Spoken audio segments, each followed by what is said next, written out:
तब उस जगह इतनी ज्यादा गर्मी पैदा होती है कि किसी भी इंसान का जिस्म पिघल जाए। केमिकल हथियार या जैविक हथियारों से हमला, यूक्रेन ने शुरुआत से ही इन हमलों को रेड लाइन करार दिया है। ब्रिटेन, अमेरिका और पश्चिमी देशों ने भी इसे बहुत ही गंभीर बात कही है, लेकिन अभी तक पश्चिमी देशों, अमेरिका हो या ब्रिटेन, इनकी रूस की आलोचना सिर्फ मीडिया में बयानबाजी तक ही सीमित है। अब बात यूक्रेन पर केमिकल अटैक की हो रही है। यूक्रेन का दावा है कि रूस ड्रोन के जरिए केमिकल अटैक कर रहा है और इसके लिए उसने अपना man portable drone killer system भी सैनिकों को थमा दिया है। ये एक बड़ी राइफल की तरह होता है जिसमें से निकलने वाली तरंगों के जरिए इसकी रेंज में आने वाले किसी भी ड्रोन को काबू में किया जा सकता है। इस ग्राफिक्स को देखेंगे तो समझ आएगा कि कैसे एंटी ड्रोन एंटीना राइफल, जिसे ड्रोन किलर भी कहते हैं, वो रेडियो वेव से ड्रोन की दिशा में हमला करती है, जिससे ड्रोन जाम हो जाते हैं और उस पर पायलट का कंट्रोल खत्म हो जाता है। अब ऐसे ही हथियार नेटो देशों से यूक्रेन को भी सप्लाई किए जा रहे हैं ताकि रूस के ड्रोन अटैक का खतरा कम किया जा सके। मरियुपोल, जहां कभी 4.5 लाख की आबादी रहती थी, उनमें से 3.5 लाख लोग अपना शहर छोड़कर जा चुके हैं। केमिकल अटैक के साये में मरियुपोल की जंग अब बेहद ही खतरनाक मोड़ पर जा पहुंची है। मरियुपोल में रूस और यूक्रेन के मिलिशिया के बीच गली मोहल्लों और सड़क चौराहों पर युद्ध जारी है। 18 साल का व्लादिस्लाव उस मिलिशिया का हिस्सा बन चुका है जो रूस ने यूक्रेन की फौज से लड़ने के लिए तैयार किया है। मरियुपोल में करीब 6 हफ्तों से जंग चल रही है और अब इसमें रूस नई ताकत झोंकना चाहता है। Призвали, позвонили с техникума, сказали явиться в военкомат. То есть от военкомата не прятался, сам приехал, доброволец. Думал, будет лучше, думал быстрее. Проходит все медленно. Украинцы уже подготовленные, бойцы уже. रूस की फौज लगातार मरियुपोल के हर कोने को सैनिटाइज करके आगे बढ़ रही है। इसमें वक्त जरूर लग रहा है, एक-एक इमारत पर हमला हो रहा है, लेकिन रूस यहाँ कोई चांस नहीं लेना चाहता क्योंकि इस वक्त यूक्रेन की फौज शहर वाला गुरिल्ला युद्ध लड़ रही है।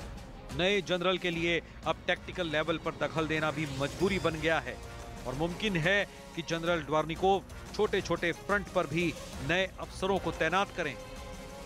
मरियुपोल का संकट इस वक्त बहुत ज्यादा गंभीर हो चुका है।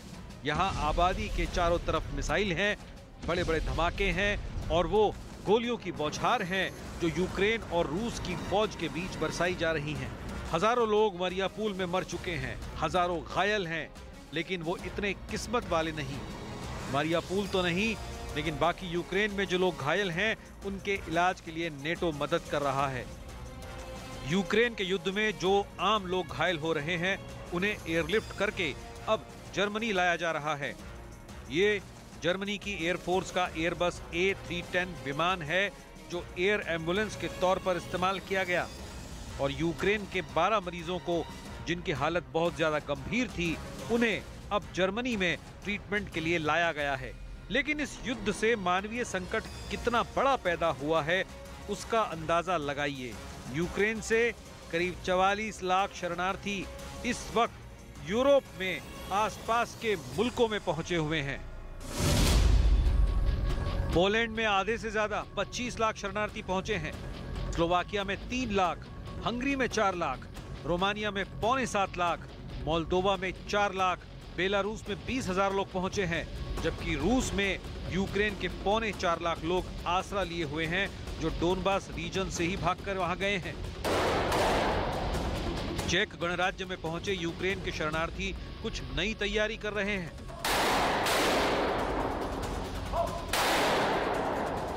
यहाँ यूक्रेन के करीब 150 लोगों को राइफल और बाकी छोटे हथियार चलाने की ट्रेनिंग दी जा रही है।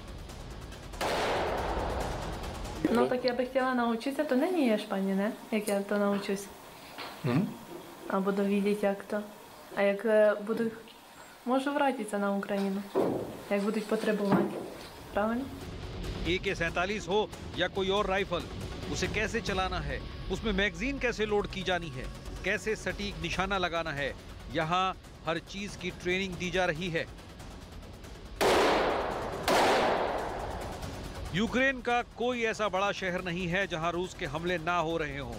ये जंग खत्म भी हो जाएगी तो भी यहाँ के लोगों में हमेशा रूस के खिलाफ गुस्सा बरकरार रहेगा और इसके साथ दुनिया के इस इलाके में तनाव भी रहेगा। फिलहाल लगातार हमलों के बीच मारियापुल वो पहला शहर बन सकता है जो पूरी तरह रूस के कब्जे में कभी भी आ सकता है।